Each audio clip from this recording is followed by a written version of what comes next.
दोस्तों, data structure के video lecture series में आपका स्वागत है। पिछले वीडियो सीरीज में आपने नोटिस किया होगा कि हमने किस तरह से किसी भी एल्गोरिथम का टाइम और स्पेस कॉम्प्लेक्सिटी कंप्यूट करते हैं ये सीखा। अगर आपको उसमें कोई कंफ्यूजन है तो आप इससे प्रीवियस लेक्चर का वीडियो देख सकते हैं। उसी लेक्चर सीरीज को आगे बढ़ाते हुए अब हम डिस्कस करने जा रहे हैं जो हम पिछली क्लास में स्पेस और टाइम कॉम्प्लेक्सिटी किसी भी एल्गोरिथम का कंप्यूट करते थे उसको हम कैसे रिप्रेजेंट करते हैं। तो शुरू करते हैं representation of space and time complexity of algorithm से। Now as per as definition the space and time complexity is usually expressed in the form of function fn where n is the input size of given instance of problem being solved। कहने का क्या मतलब है दोस्तों कि जब हम किसी भी एल्गोरिथम का स्पेस या टाइम कॉम्प्लेक्सिटी कंप्यूट करते हैं तो हम उसकी कॉम्प्लेक्सिटी को रिप्रेजेंट करते हैं फंक्शन fn से। इस तरह के टर्म्स में हम उसे जाके उसकी कॉम्प्लेक्सिटी को रिप्रेजेंट करते हैं। नाउ जहां पे n हमें यह दर्शाता है कि जो भी आप प्रॉब्लम स्टेटमेंट्स डिफाइन कर रहे हो उसके अंदर कि जो प्रॉब्लम के अंदर कितने इंस्टेंसेस हैं उसको रिप्रेजेंट करता है, क्या कितने नंबर ऑफ स्टेप्स हैं इसको रिप्रेजेंट करता है। अगर आप देखो पिछले लेक्चर सीरीज में हम जाके देखते हैं, सपोज हम किसी भी एल्गोरिथम का कॉम्प्लेक्सिटी कंप्यूट करते थे। फॉर एग्जांपल हमारे पास एक छोटा सा फंक्शन है बच्चों, while n is greater than 0। now see here when we represent I equal to I plus 1 अगर हम करते हैं यहाँ पे और हमारे पास होता है n equal to n minus 1 step और मुझसे कोई कहे कि इसकी कॉम्प्लेक्सिटी आपको कंप्यूट करनी है तो प्रीवियस लेक्चर्स में मैंने आपको सिखाया था कि आप इसके अंदर पैरेंथेसिस को 0 मानते हो बच्चों, फंक्शन नेम को 0 मानते हो, इसके अलावा जो नंबर ऑफ स्टेप्स हैं उसके नंबर ऑफ इंस्टेंसेस को फाइंड आउट करके आप उसकी कॉम्प्लेक्सिटी कंप्यूट करते थे। तो अगर इस पर्टिकुलर स्टेप को देखें, थोड़ा सा रिमाइंड करना चाहूंगा जिससे आपके स्टेप्स और क्लियर हो। तो अगर इस एल्गोरिथम की कॉम्प्लेक्सिटी हम निकालना है तो पहला स्टेप यहाँ पे क्या लिखा है, while n is greater than 0। दूसरा स्टेप यहाँ पे क्या है, पैरेंथेसिस। तीसरा स्टेप यहाँ पे क्या है, i equal to i plus 1। चौथा स्टेप यहाँ पे क्या है, n equal to n minus 1। और पांचवा स्टेप यहाँ पे क्या है, पैरेंथेसिस। इसको हमने आपको बताया था फ्रीक्वेंसी के टर्म्स में आप लिख लो या नंबर ऑफ स्टेप्स की बात करो आप, तो इसके लिए हम 0 मानते थे, इसके लिए भी आप 0 मानते थे और इसके लिए भी आप 0 मानते थे। जितने टाइम वाइल के अंदर ये कंडीशन करेक्ट होगी उतने टाइम आपका इस दोनों पैरेंथेसिस के बीच में आपका प्रोग्राम चलता है। तो अगर आप नोटिस करो कि जब तक वैल्यू n की इक्वल रहेगी तब तक तो ये चलेगा, जब n से ग्रेटर होगी तो फॉल्स हो जाएगा। तो n के माने ये जो लाइन है बच्चों ये कितनी बार चलेगी, n टाइम्स चलेगी। अब क्योंकि वाइल के इस लूप के अंदर है तो ये लाइन भी कितनी बार चलेगी, ये भी n टाइम चलेगी। अगर हम इसका कॉम्प्लेक्सिटी निकालते थे तो हमने आपको सिखाया था कि ये n और ये n दोनों प्लस करते हैं, n plus n equal to 2n। तो इस तरह से आप किसी भी एल्गोरिथम का number of steps find out करते थे। क्या हो गया आपका नंबर ऑफ स्टेप्स, ये हो गया आपका बच्चों 2n। ठीक है, अब हम कहते हैं कि इस एल्गोरिथम का 2n कॉम्प्लेक्सिटी निकाला तो मैंने आपको यह भी बताया था कि n के टर्म्स में आप उसकी कॉम्प्लेक्सिटी को रिप्रेजेंट करते हो। इसलिए इस पर्टिकुलर एल्गोरिथम के रिगार्डिंग अगर आप देखो तो अच्छा एक चीज और 2n नहीं, यहां पे थोड़े से चेंजेस होंगे। ये जो पर्टिकुलर एल्गोरिथम है फंक्शन क्योंकि डिफाइन कर रहे हो तो इसके अंदर कंडीशन भी लगी है बच्चों, कंडीशन भी चेक कर रहा है। तो आप एक चीज नोटिस करना, अगर कंडीशन चेक कर रहा है तो ये तो उतने टाइम चलेगा ना कि जब तक टर्मिनेशन कंडीशन ना हो। तो यहाँ पे ये फंक्शन नेम नहीं है, ये अपने आप में एक डू व्हाइल कंडीशनल स्टेटमेंट है। तो इसके अकॉर्डिंग क्या देखो लूपिंग स्टेटमेंट में ये n टाइम तो बच्चे करेक्ट होगा, n टाइम करेक्ट होगा तो ये चलेगा, और एक स्टेप और चेक करेगा टर्मिनेशन के लिए, तो इसलिए n+1 टाइम ये चलेगा। इसमें थोड़ा सा करेक्शन कर लें, ये क्योंकि इसको कंट्रोल कर रहा है तो खुद में n टाइम तो करेक्ट होगा, +1 इस एक एक्स्ट्रा टाइम में वो जाके उसको कंप्यूट करता है, या उसको क्या बोलते हैं चेक करता है, कंडीशन ट्रू है तो अंदर जाएगा, नहीं तो नहीं जाएगा। तो इसके अंदर जो भी स्टेटमेंट है n टाइम चल रहे हैं और ये n+1 टाइम चल रहा है। इन सबको प्लस करके देखते हैं क्या मिलेगा हमें, n+1 प्लस n+n। इन सबको अगर आप प्लस करोगे तो आपको मिलेगी value that is equal to 1 2 3n+1 बच्चों ना, ये मिलेगा 3n+1। हम क्या कह सकते हैं, इसकी कॉम्प्लेक्सिटी क्या है, अभी मैंने आपको क्या बताया यहाँ पे, इसकी कॉम्प्लेक्सिटी हम किन टर्म्स में रिप्रेजेंट कर रहे हैं, 3n+1। तो हम क्या लिखेंगे 3n+1। बट एक चीज और आपको सिखाया था मैंने ये बताया था आपको कि जब कॉम्प्लेक्सिटी रिप्रेजेंट करते हैं तो उसके n के पॉलिनोमियल टर्म्स में रिप्रेजेंट करते हैं। तो यहाँ पे n कांस्टेंट वैल्यू हमारी मैटर नहीं कर रही है, हमें n का पॉलिनोमियल टर्म लेना है। तो यहाँ पे n का क्या है पॉलिनोमियल टर्म्स n, तो इसकी कॉम्प्लेक्सिटी क्या हो जाएगी बच्चों, हमने आपको सिखाया था वर्स्ट केस में बिग O के साथ n के ऐसे इसको कॉम्प्लेक्सिटी को रिप्रेजेंट करते हैं। तो मेरे कहने का मतलब क्या है कि अगर इसकी कॉम्प्लेक्सिटी हम निकाल रहे हैं, ये जो आपका 3n+1 टर्म आ रहा है इसको आप fn के टर्म्स में जाके रिप्रेजेंट करते हो ऐसे, ये इसकी कॉम्प्लेक्सिटी को रिप्रेजेंट करता है, किसकी, टाइम के टर्म्स में किसी भी एल्गोरिथम की कॉम्प्लेक्सिटी को। अब मैं उम्मीद करता हूं आपको समझ में आ रहा होगा कि ये किसी भी एल्गोरिथम का टाइम कॉम्प्लेक्सिटी का फंक्शन हम किस तरह से n के टर्म्स में रिप्रेजेंट करते हैं। देखिए यहाँ पे ये आपका एक फंक्शन था, इसकी कॉम्प्लेक्सिटी मैंने कंप्यूट की, कॉम्प्लेक्सिटी क्या है 3n+1। तो ये आपने यहाँ पे fn के टर्म्स में आपने इसको रिप्रेजेंट किया है बच्चों, ठीक है। नाउ सी हियर, अगर आपने इसकी कॉम्प्लेक्सिटी निकाल ली 3n+1 और उसको n के टर्म्स में आपने n के साथ रखा है, तो आपने नोटिस और किया होगा यहां हमने एक सिंबल भी लगाया है। ये भी हम अभी डिस्कस करेंगे आगे चलते कि क्यों हम ये सिंबल लगाते हैं। अच्छा, अब बात आती है बच्चों, मैंने यहां लिखा है where n is input size of given instance of problem being solved. Now see here, n कितने नंबर ऑफ टाइम्स लूप चलेगा, तो भाई जितने नंबर ऑफ टाइम लूप चल रहा है उतने नंबर ऑफ इंस्टेंसेस हो रहे हैं यहाँ पे किसी भी प्रॉब्लम को सॉल्व करने के लिए। तो इसलिए हम क्या कह रहे हैं, n यहाँ पे क्या है, input size of given instance of problem. तो यहाँ n की वैल्यू आप जो भी रखोगे बच्चे उसके थ्रू ये यहाँ पे मैनिपुलेट हो जाएगा n की वैल्यू, तो यहाँ पे भी n की वैल्यू उसके हिसाब से मैनिपुलेट हो जाती है। अब हम आगे चलते हैं, हमें स्पेस और टाइम कॉम्प्लेक्सिटी की जरूरत क्यों पड़ी, हम क्यों क्या बोलते हैं टाइम कॉम्प्लेक्सिटी को पढ़ते हैं या उसको रिप्रेजेंट करते हैं, इसकी जरूरत क्यों आती है। तो ये ऐसा इसलिए है, कई बार क्या होता है जो यूजर या जो प्रोग्रामर होता है, जो प्रोग्राम बना रहा है या जो आपका एल्गोरिथम लिख रहा है यूजर, वो क्या चाहता है, वो चाहता है कि मैं जो प्रोग्राम लिख रहा हूं अगर मैं n की वैल्यू बढ़ाता जाऊं तो जितनी बार मैं बढ़ाऊं उतने टाइम उसकी कॉम्प्लेक्सिटी बढ़ती जाएगी। तो हम वहां पे क्या कर रहे हैं, हम कोशिश ये कर रहे हैं, user interested to predict the rate of growth of complexity as the size of problem increase। जब आप प्रॉब्लम का साइज इंक्रीज करते हो तो उसकी कॉम्प्लेक्सिटी किस तरह से बढ़ रही है, इसको अगर आप देखना चाहते हो तो इसलिए भी हम क्या करते हैं, किसी भी एल्गोरिथम या प्रोग्राम का कॉम्प्लेक्सिटी कंप्यूट करते हैं या रिप्रेजेंट करते हैं।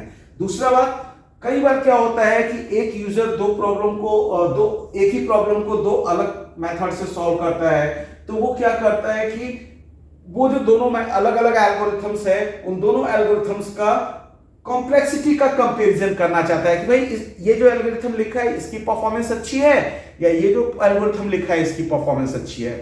तो इसको कंप्यूट करने के लिए कि दोनों में से कौन सा एल्गोरिथम के परफॉर्मेंस बेस्ट है, अगर आप इसको भी क्या बोलते हैं कंप्यूट करना चाहो या कंपेयर करना चाहो तो आपको जरूरत पड़ती है क्या करने की, कंपेयर करने की कॉम्प्लेक्सिटी किसकी, दो एल्गोरिथम्स जो आप अलग अलग एक ही प्रॉब्लम को सॉल्व करने के लिए यूज कर रहे हो।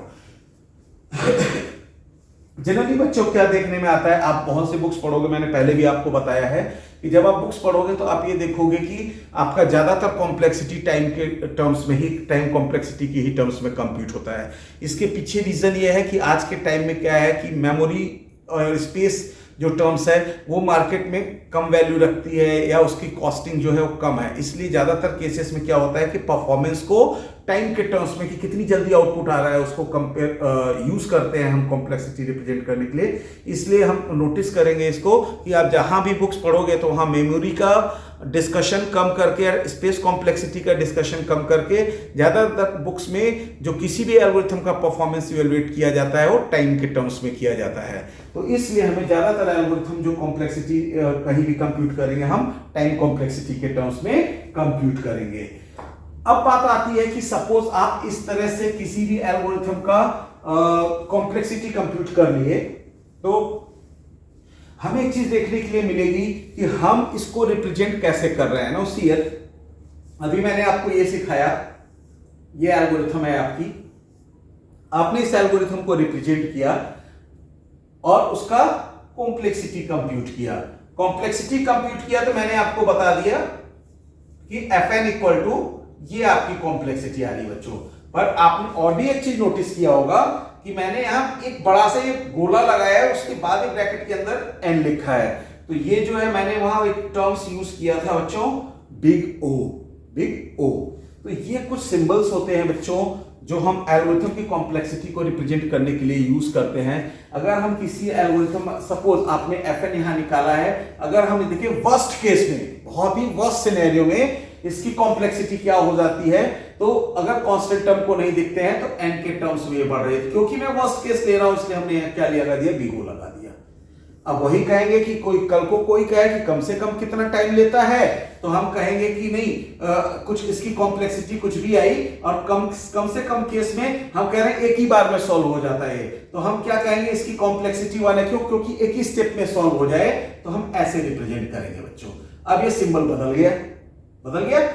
तो ये क्या हो रहा है, जो आप ये टर्म्स यूज कर रहे हो, वर्स्ट केस में ज्यादा से ज्यादा कितना कॉम्प्लेक्स प्रॉब्लम हो, कितना टाइम लेगा, ये कोई भी प्रॉब्लम कम से कम कितना टाइम लेगा सॉल्व होने के लिए, सिंबल बदलता जा रहा है। और कोई भी प्रॉब्लम अगर एवरेज केस में कितना टाइम लेगा सॉल्व करने के लिए अगर हम रिप्रेजेंट करते हैं, तो ये तो कॉम्प्लेक्सिटी वही है बच्चे, पर ये सिंबल क्या रिप्रेजेंट कर रहा है, वर्स्ट केस में लगने वाला टाइम।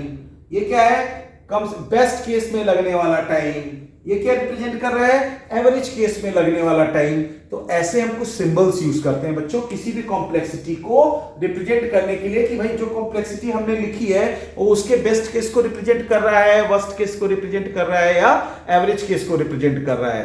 तो आप ध्यान दीजिए यहां पे कि इन सिंबल्स को हम जो रिप्रेजेंटेशन के लिए किसी भी एल्गोरिथम या फंक्शन का यूज करते हैं, वहां पे हम टर्म्स क्या यूज कर रहे हैं, वहां पे हम टर्म्स यूज कर रहे हैं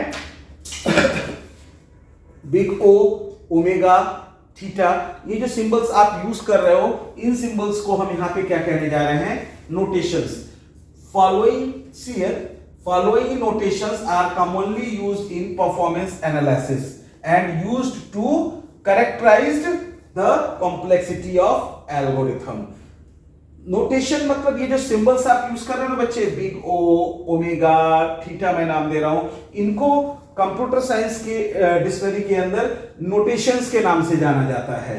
इनको आप नोटेशन के साथ साथ आप बुक्स पढ़ोगे तो उन बुक्स में लिखा होगा एसिम्प्टोटिक नोटेशंस। ये एसिम्प्टोटिक नोटेशंस क्या है, ये एसिम्प्टोटिक नोटेशन किसी भी एल्गोरिथम की परफॉर्मेंस अगर आप एनालिसिस कर रहे हो तो उसके कैरेक्टर को की कॉम्प्लेक्सिटी, किसी भी एल्गोरिथम की कॉम्प्लेक्सिटी के कैरेक्टर को रिप्रेजेंट करती है, किसी भी एल्गोरिथम के कॉम्प्लेक्सिटी के कैरेक्टर को रिप्रेजेंट करती है। कैरेक्टर मतलब अब ये एल्गोरिथम था तो इसका कैरेक्टर वर्स्ट केस में कैसा, वर्स्ट केस में कैरेक्टर ये है, कॉम्प्लेक्सिटी ये है, पर कैरेक्टर कैसा है, वर्स्ट केस।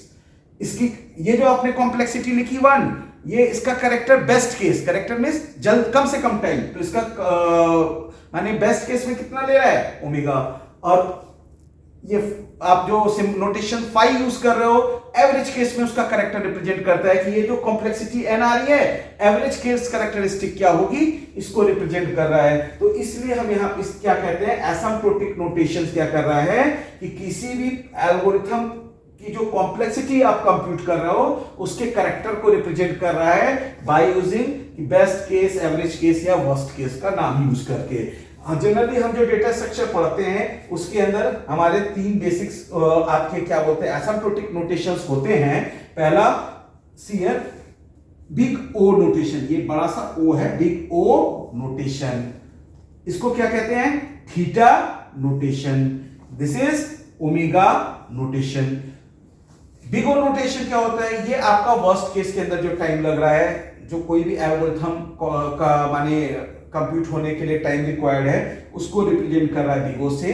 थीटा जो नोटेशन है ये आपको एवरेज किसी भी एल्गोरिथम का कॉम्प्लेक्सिटी एवरेज केस में रिप्रेजेंट करता है। ओमेगा जो है ये बेस्ट केस में किसी भी एल्गोरिथम का कॉम्प्लेक्सिटी रिप्रेजेंट करता है। ठीक है, अब हम अगले लेक्चर में देखेंगे हम इसको ऐसे कर आगे देखते हैं इसी में कि हम इसको कैसे कंप्यूट करते हैं, कैसे रिप्रेजेंट करते हैं, कब ये बिग ओ, कब ये फाई और कब ये ओमेगा होगा और कैसे इसका ग्राफ रिप्रेजेंट करते हैं। तो हम बात कर रहे थे नोटेशंस की। नोटेशंस हमारे 3 तरह के थे जो हमने देखा अभी, theta notation, big O notation और ओमेगा नोटेशन।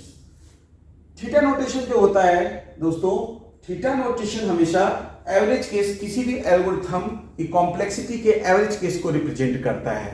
एवरेज केस मतलब किसी भी प्रॉब्लम स्टेटमेंट के अंदर अगर आपका जो प्रॉब्लम डिफाइन कर रहे हो आप 50% सॉर्टेड और 50% अनसॉर्टेड है, या 20% सॉर्टेड 80% अनसॉर्टेड है, ऐसे सिनेरियोज में एवरेज केस के अंदर आपका जो भी डेटा आप प्रोसेस कर रहे हो या कंप्यूट कर रहे हो या क्या बोलते हैं जो एल्गोरिथम एनालाइज कर रहे हो, वो एवरेज केस में आपका क्या कॉम्प्लेक्सिटी देता है, उसको थीटा नोटेशन आपका रिप्रेजेंट करता है।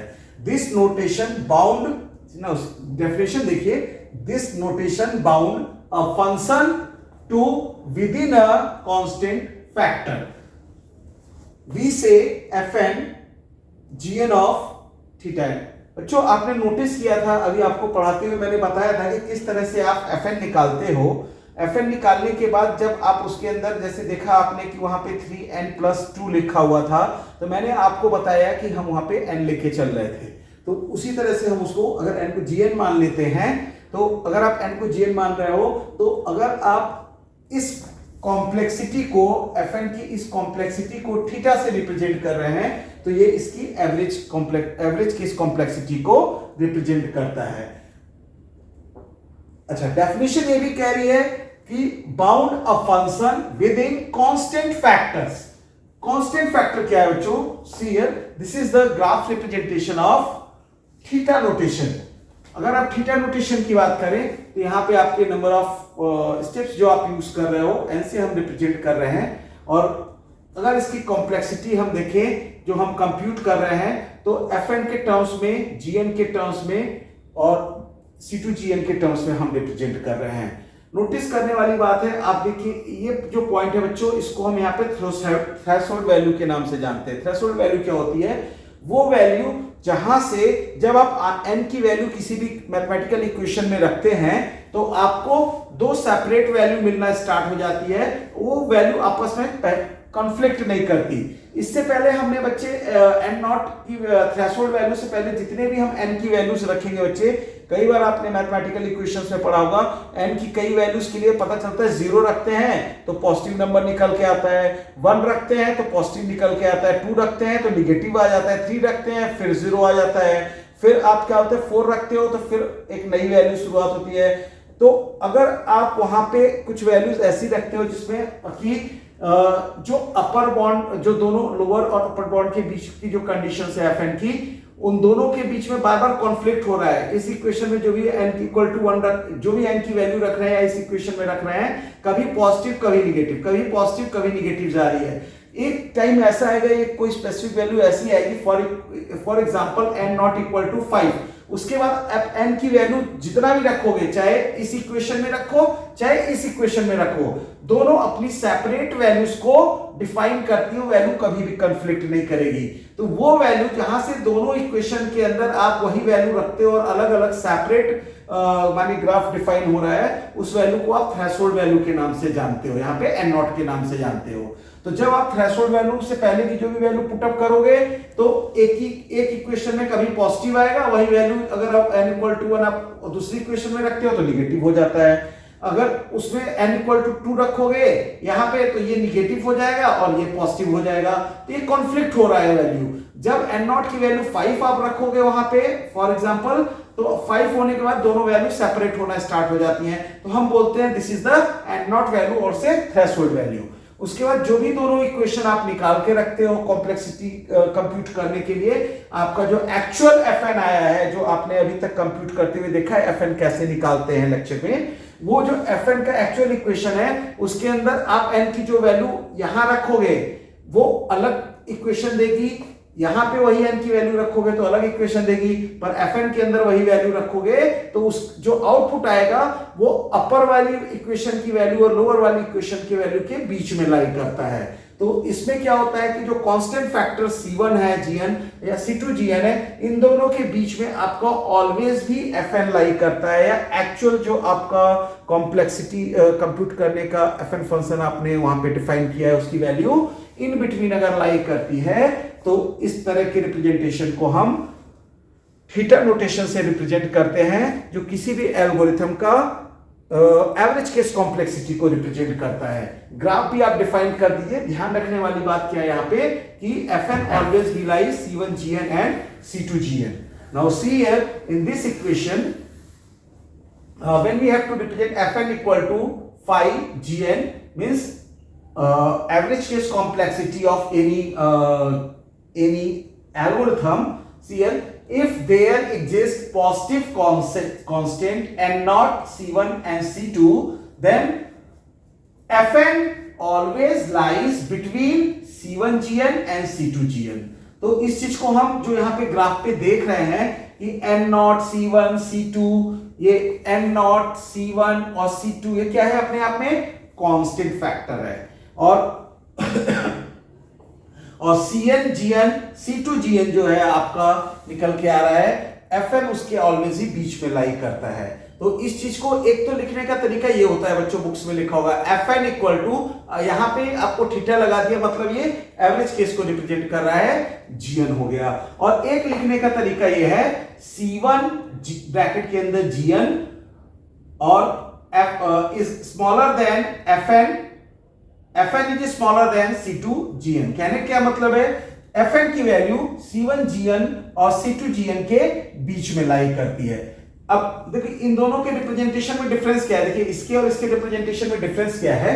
दोनों के रिप्रेजेंटेशन में डिफरेंस ये है बच्चों, यहां आप थीटा यूज कर रहे हो Gn के साथ, तो एवरेज केस को रिप्रेजेंट कर रहा है। यहां पे मैंने कहीं थीटा नहीं लिखा है, इसलिए क्या किया है fn को C1 Gn और C2 Gn के बीच में लाई करा के दिखाया है। तो ये कई बुक्स में ऐसे भी लिखा हो सकता है बच्चों,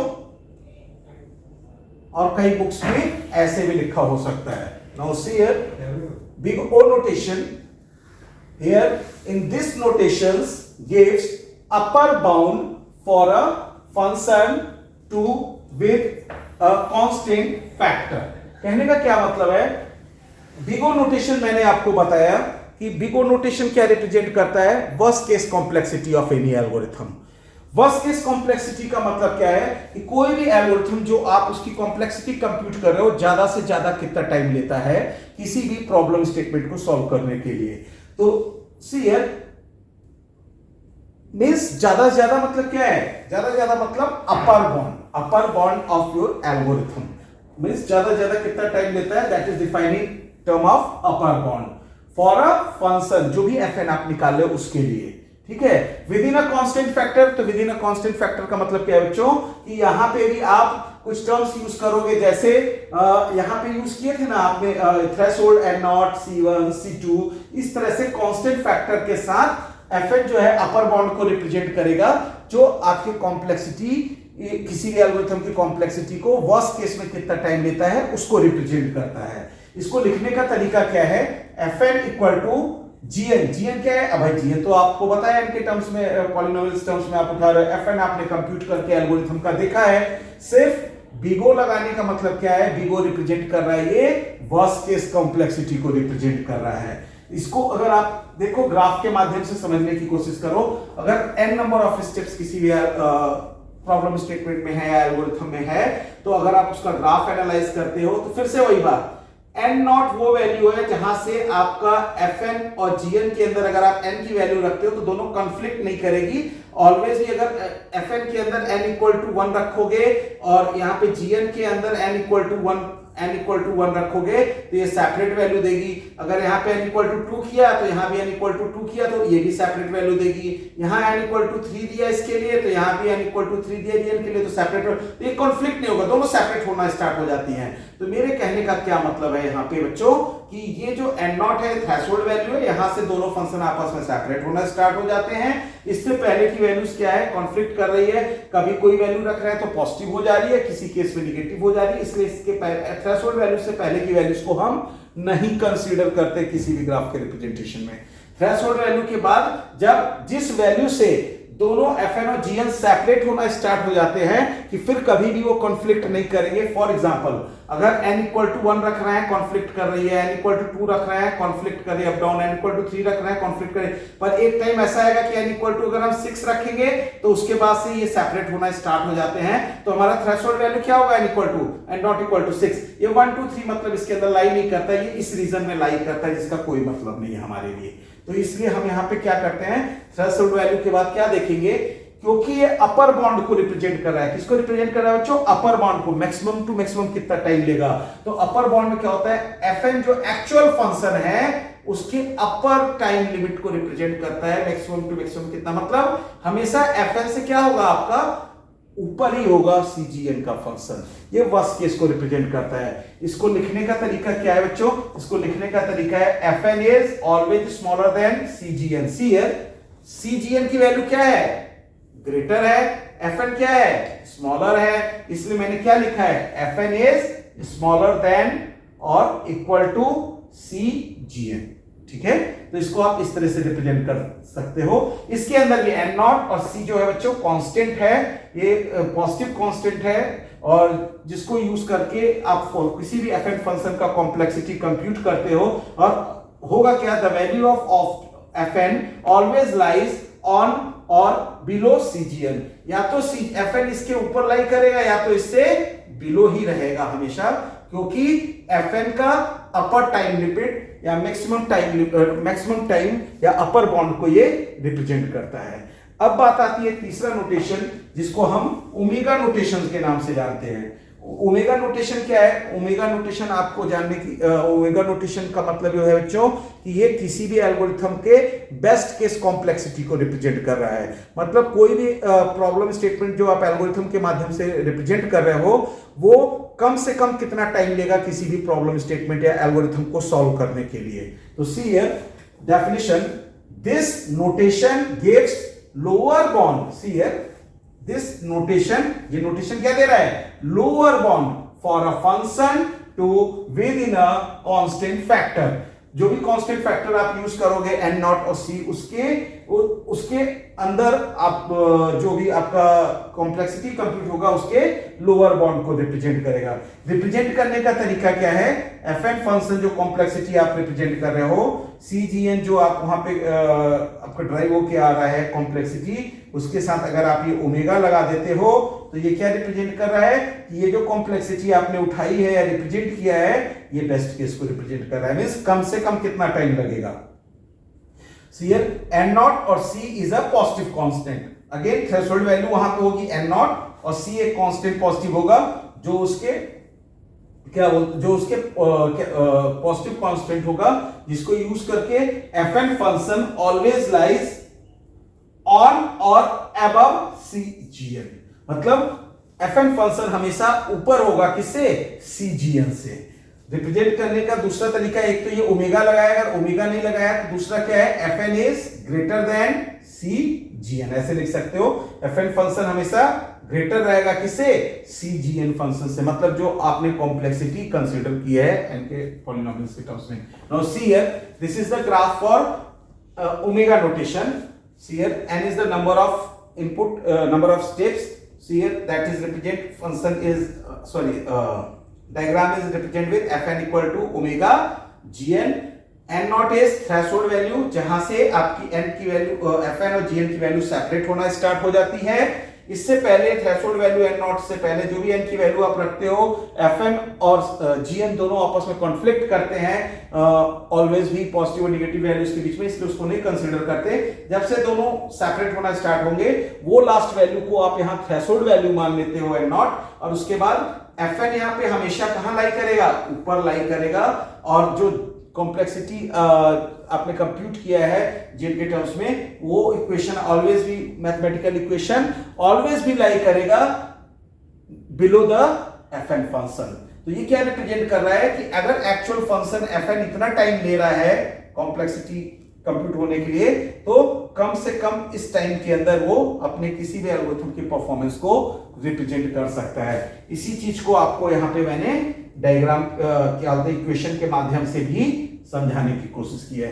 तो ये आपके 3 तरह के नोटेशंस हो गए, big O notation, theta notation, phi notation, जो एवरेज केस को, वर्स्ट केस को और बेस्ट केस को, किसी भी एल्गोरिथम की कॉम्प्लेक्सिटी को रिप्रेजेंट करता है बच्चों। Thank you so much.